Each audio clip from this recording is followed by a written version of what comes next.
Heavy listeners, it's your girl Ez, and I'm here today talking with an absolute legend of the prog metal genre, none other than Queensryche's Geoff Tate. Hey Geoff, thanks for sparing some valuable time to speak with Heavy today. How are you? I'm good. I'm feeling good, relaxing in Rio de Janeiro, Brazil right now. Got a Oh my couple of God. days off before our show. Just been going, ever since the holidays. So it's nice to take a little breather here. Oh, and what a place to take a breather in too. I'm pretty jealous. Oh, it's nice here. I really like it. So you're about to land on Aussie soil again for the first time since the world turned upside down. So that's exciting. Yeah. And last time you were here, we were treated to Operation Mindcrime. This time around, we get Rage for Order and Empire in their entirety, which is massive. What are you most looking forward to about these shows? Well, this tour we're doing the 30th anniversary of the Empire album, and we're throwing Rage for Order in there too as a sort of an opener. So you get two albums for the price of one. I actually had a squiz at your tour schedule, which, by the way, just looks huge. You have one hectic year ahead of you. Like, the shows look to vary quite a bit from location to location as well. So, for example, I saw that you're doing Operation Mindcrime in Europe, and then some Mm-hmm. places you're doing greatest hits tours. And so, how did you decide what to perform where, and why do we get Rage for Order and Empire? I mean, I'm not complaining about those albums. I thought it was, I thought it was just very interesting that and it must be nice for you to have that mix as well. You're not doing the same tour at every single city Yeah, you go to. it is. I'm sort of enjoying that. We well, we really it depends on what the promoter wants us to play. When he books the show. So this promoter that's bringing us to Australia, he really wanted the Empire Rage for Order set. You know, and so that's what we bring. We have a few shows in Scandinavia. The promoter really wanted us to bring Operation Mindcrime there because we'd never played it in this particular cities before. So we're kind of trying to give the promoters what they want, in their region or in their area or in their country.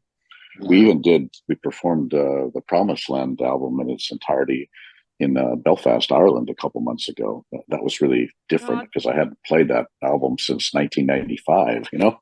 yeah, don't tell me that. That's my favorite album, and now I'm going to be Oh, like, is when it? are you coming to Oh, Australia to do that one? ah, well, it's all due to the promoter. So Okay, well, I talk to need him. to. Yeah, I was going to say I need to make friends with some promoters and get in their ear. So next tour you come to Australia, you can do Promised Land just for me. There you go. Now, I read somewhere last year that you went through some illness and spent some time sort of in and out of hospital as well. First of all, I hope you're feeling back on your feet now. But what kind of effects, if any, did that have on your ability to perform? And was it much of a challenge getting back to music after that experience? Well, all my life, I've been very fortunate to be very healthy until I wasn't. And all of a sudden, I needed to have open heart surgery, which I had that in June. And I'd never been in the hospital before. So, yeah, it was quite a eye-opening experience for me to experience that part of, I don't know how to explain it really. It just wiped me out, you know, for a couple of months. Pretty bad shape for a while there, but I had a fairly quick recovery. It's been 6 months now, I guess it's been, and more than that actually, because it was June. Yeah, just 6 or 7 months, and I feel 100% better, and I feel strong, and I feel like I'm in my late 30s. You know, where before I was having a hard time walking up the flight of stairs. Now I'm running up the stairs, no problem. That's awesome to hear. But yeah, what a hectic thing to go through for Yeah, someone it was. to not to not have any sort of health problems and then jump straight to open heart surgery. It's not like you went in with a little You didn't go in with an ingrown toenail or something like that. It was a No, pretty big. I had no, I didn't know what to expect at all. It was Yeah. quite shocking, really, because I went in feeling normal, because Mm. the symptoms I had had just come on so slowly that I just thought it was normal for a guy my age to have problems walking up the stairs, right? But when I came out of the hospital, I was just wrecked. you know, I wasn't prepared for Yeah. what that does to you. So I've just been able Yeah. to start working out, with any kind of intensity. They wanted me to wait 6 months before I started doing push-ups, which Mm. is a really common thing to do. And against my doctor's advice, I thought, I don't need to wait 6 months. I can start push-ups. And I tell you, until like a few weeks ago, I couldn't even do one push-up. Yeah. Oh, it's amazing what you take for granted until it's taken away from you. It Hey. really is. You don't know what you got till it's gone. That's for sure. Yeah. So this tour, like it is very big. Like it's all year, right? Like I looked at the dates and it looks like you are traveling all year. So this will be a nice test to see where your health's at. Yeah. Well, I think last year I spent 5 days at my home. The rest of the time I Mm. was out on the road. And this year I think I might do like 4 days at home if Yeah, I'm lucky. amazing. Which is a very nice change to the last couple of years we've had, I can imagine. How were the COVID years for you? I do try to avoid this question at the like now because it's just everyone's talked about it to death, but I am interested to hear how you handled it personally. Well, it happened at different times around the world, in different Mm. places. So we found ourselves in one country we couldn't tour, and another country we could. So they had different ways of dealing with it. As long as you were vaccinated, you could enter the country and go about your business. You just had to wear a mask and that kind of thing. So it was a lot of adapting, to Mm. where you're at and the rules of the area. I remember my wife and I took a flight from Seattle, I think, to Ireland, and it was one of those big jumbo jet 747s and that kind of thing. And there were more flight attendants than there were passengers on the plane. Yeah. It was very weird, very surreal. Yeah. I'd never experienced that before Like at flying in a one time. private jet. Yeah, it kind of was. But we dealt with it. We did a lot of well, not a lot, but we did a couple of broadcasts to sort of our fans, to sort of appease them for not being able to come and play. We did broadcasts over the internet where we played live. Um, I spent a lot of time at home, which was unusual for me. I think Yeah. I was home Yeah. for something like 6 months at one point, which is very strange. I was about ready I to shoot imagine it would myself. be. Yeah, considering you just told me that like this year you're going to spend 4 days at home. Last year you spent 5 days at home. Yeah, that must have been a shock to the system. Were there good elements to that as well, or were you just itching to Yeah, get back out? well, I like to travel. I really do. Um, so yeah, I was kind of itching to get back on the road again. But I did do accomplish a lot of things I wanted to. I just writing, cleaned out my garage, things like that. Those boring domestic tasks. Yeah, I think my wife and we sold a house and we bought another one, so we kind of busied ourselves with that whole thing. Yeah, things that you'd be putting off, because you're too busy. I'll do that some other time, and now you have lots of time, so you do it. Yeah, all those non-rock star sounding tasks. Yes, very. So you have a massive, massive back catalogue of music to tour on forever and a day, but are there any plans for you to release new music anytime soon? Well, I hope so. A couple years ago, I started this really fun project with my Italian record company called Frontiers, and we put out these two records called Sweet Oblivion, and what it is it's groups of writers get together and we put together an album, and we don't know who we're going to work with at the time. It just kind of evolves, and we're just getting ready to start the third one now. So Oh, cool. I hope to have that out sometime. Yeah, nice. Now, I am keen to hear your thoughts on this next one. Rage for Order explored themes relating to AI, the advancement and rise of technology, and government intrusion, and those sorts of things. Now, this is a record that was released in 1986, yet those themes are more poignant now than ever. Given where we're at in the world currently and the events of the past 2 to 3 years, I'd love to know what sort of commentary you have on this album when comparing it to the time it was conceived to where we're at now.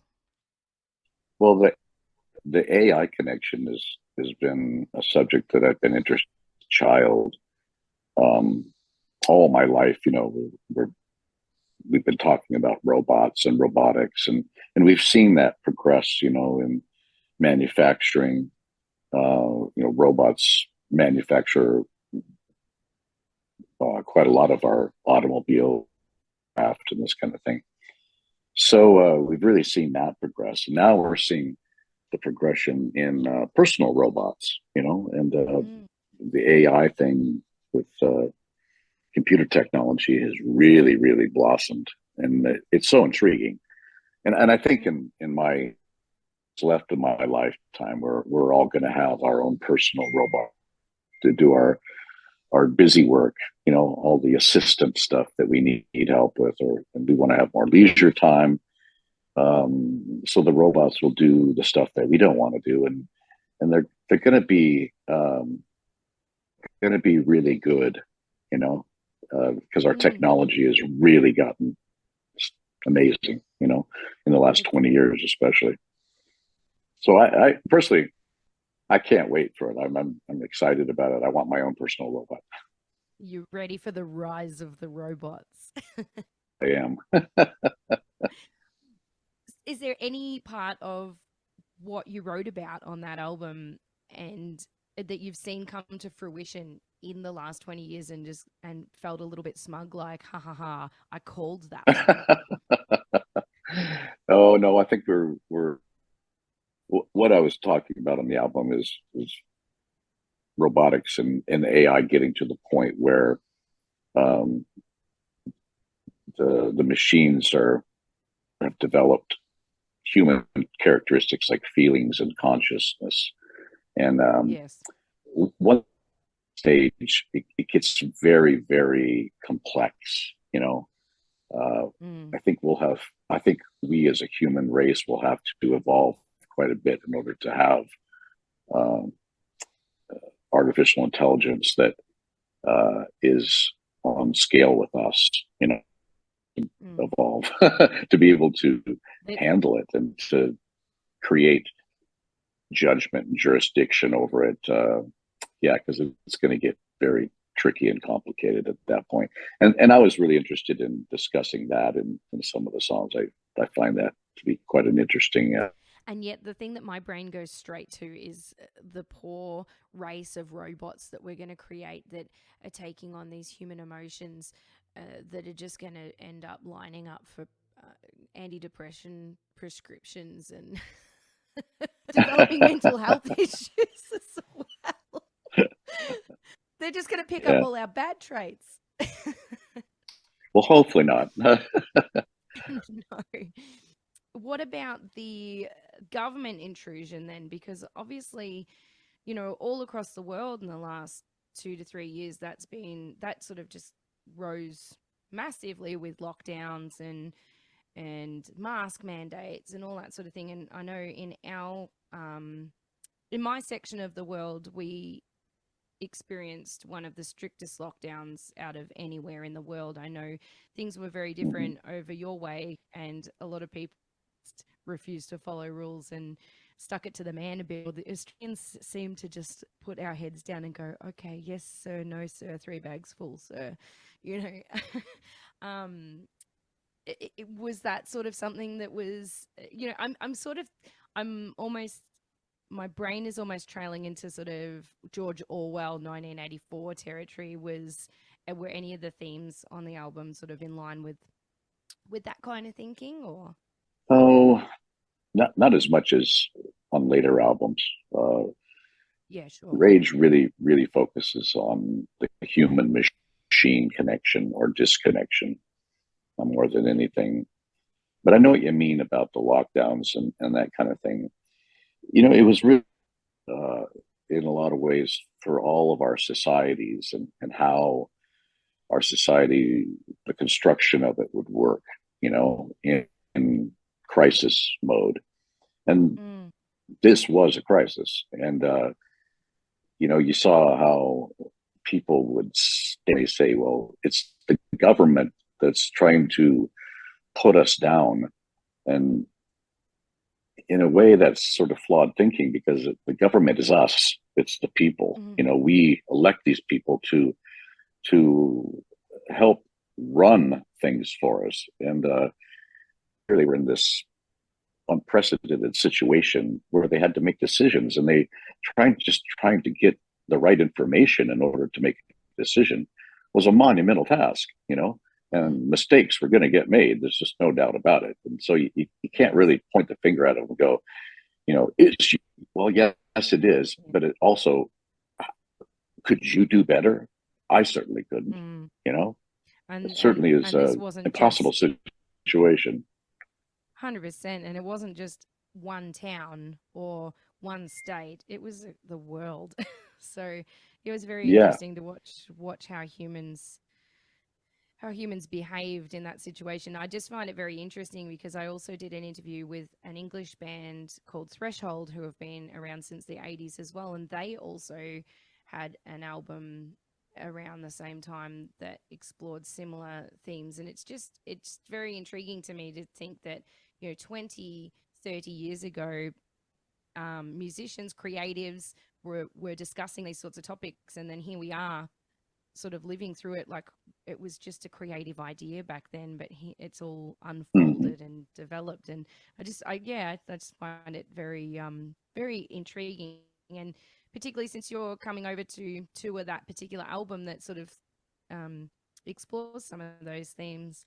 Um, it must be I'll tell you, quite weird we to. were we were so cavalier about it too when it started happening. I remember my Yeah. wife and I we had a few days off in between shows, and we were up at the North Pole and in Mm, Scandinavia, and we wanted to go up and take a dog sled ride, and watch the aurora borealis, and so we checked into this little hotel that was like buried in snow. And one night after our adventures during the day, we were in the bar and we were having drinks, and uh, these Chinese people were there, and they had telling us how they were escaping their country because this horrible virus was happening, and they told us it was called the coronavirus, and we were making jokes about it, oh, I like a little lime with that Corona, that kind of thing, yeah. referencing the beer. And then, come to find out, 2 weeks later, we hit the States in our on our tour, and the cities just started shutting down behind us, everywhere we went. And finally, we couldn't play anymore. They just said, nope, and canceled everything. Plane flights were canceled, everything. Yeah. It was a really and truly a It was, yeah, lockdown, you know. crazy, crazy times. I try not to think that perhaps I was a super spreader. Oh, well, You got a similar my own band experience? played a yeah, my own band played a gig, and then we found out that half the crowd got COVID after that, and which was quite funny. But when it first started, it was, yeah, a similar thing. We played with a band who had just toured Asia, and they came back, and we'd only been hearing little bits and pieces of information about Mm-hmm. this strange thing that was going on over in China and whatever. And we were the same. We were making jokes. We are like, "Oh, you guys are gonna bring it to Australia, like whatever this weird thing is," and just taking the piss completely. And then like a month later, life was Right. completely different. So, but anyway, Yes. if you can't have a It happens laugh so about bad fast shit, too. then yeah, yeah. But I also am a big believer in having a laugh about bad situations. So if you can't find humor in things, you might as well be dead. True, true. Australia is really looking forward to welcoming you back next month, Geoff. It's been an absolute pleasure to chat with you today. Now, to wrap up, would you indulge me in answering a more light-hearted question? Sure. If I can, I will. How would you describe music to someone from another planet? And for the purpose of the question, we're going to assume music is an Earth only kind of thing. You know, people have asked me similar kind of questions before, and I try never to explain music or describe it. It's just not my job. you know, to me, music is purely and utterly an sort of like an intellectual, emotional roller coaster in a sense that's taking you on a ride. You know, and you can't describe that. You're always sort of left underwhelmed. You know, reading a description because you're really dependent upon the person describing it. You're really dependent upon their vocabulary, really, and their abilities to describe it, and we all feel it and experience it differently. So it becomes like a futile effort, I think. The best Yeah. thing and the only way that I know of to describe music is to put a pair of headphones on them, and crank it up and let them have the ride themselves, Which which is where I was going to go next. If you had an alien in front of you and you had to pick one song for them to be the first song they ever hear, the first piece of music they ever hear, what would you choose? Oh, I'd probably, well, I had an interesting scenario. This kind of lead into this answer. I was in the Yucatan Peninsula years ago, back in the early 80s, and I went there on holiday. And I was sitting in the bar and having drinks, and my bartender was a Mexican guy who said, "Hey, what kind of music do you like? Do you have any music that you could play me?" And all I had was a cassette tape of Robert Fripp's band. Now I can't remember the name of it, but the album is called Discipline. And it's the most, I don't know, sort of progressive punk metal conglomerate I think that I've ever heard, and probably not something that you should play for somebody who's never heard progressive rock music before. Which Yeah. I didn't think about it, but I played Enrique this song, and he just nearly had a heart attack because it was so alien to him and so aggressive, because he was like into salsa and dancing and easy listening kind of stuff, and Yeah. he'd never heard anything like this before. And he actually ripped the headphones from his head and said, "Oh no, no, no, no!" So I think I would take that. I would learn from that experience, and I would play something very melodic, very soft for an alien first, and sort of Sure. ease them into, music. Yeah. Probably something Good, like, good. something from Simon and Garfunkel, or maybe the, Eleanor Rigby by the Beatles or something like that. Yep, yep. Good answer. Maybe some Zamfir or Yes, Michael yes. Bublé or something. Oh, the boob. Yeah, doesn't he only come out at Christmas? Apparently, yeah, that's his season. Alrighty, Geoff. Well, I am very conscious not to take up any more of your time. I'm going to guess you've got a few interviews lined up, so I will let you bounce on to the next one. Well, thank you for the interview. I appreciate it. Not a problem at all. We're looking forward to seeing you here next month. Okay, well, I will be there. See you soon. So remember, Geoff and his band will be in the country performing Rage for Order and Empire in their entirety. Wednesday, Feb 8 in Melbourne, Thursday, Feb 9 in Sydney, Friday, Feb 10 in Adelaide, and you can check out Geoff's official website for ticketing. There's even some VIP and meet and greet options on there. www.geofftate.com. Check it out.